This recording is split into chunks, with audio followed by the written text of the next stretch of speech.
दर्शकबिन हेर्नुहोस् है, यो गाई गोरुको भैँसीको सिङको प्रक्रिया हेर्नुहोस् है। यसकोबाट योबाट चाहिँ होइन, यो केही सामान बनाउने हेर्नुहोस् त। यसलाई आगोबाट ताप्यो, त्यसपछि यसलाई फ्ल्याट गरियो मजाले होइन। त्यसपछि चट्ट काङ्गो लिएर काङ्गेको नापमा चट्ट नापेर काट गरौँ हेर्नुहोस् है।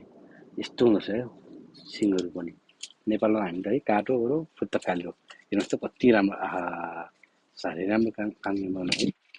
यति गर्न सके त हुँदो रहेछ नि त हौ। ल हेर्नुहोस् त कस्तो राम्रो। नेपालले पनि यस्तो मिसिन, यस्तो कला निकालेर भन्थ्यो नि त अनि।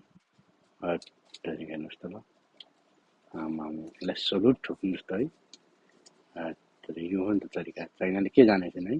हामी नेपाली त झगडा गरौँ के हो, त्यही कामै त्यही हो। ल हेर्नुहोस्, वाह वाह वाह वाह, सो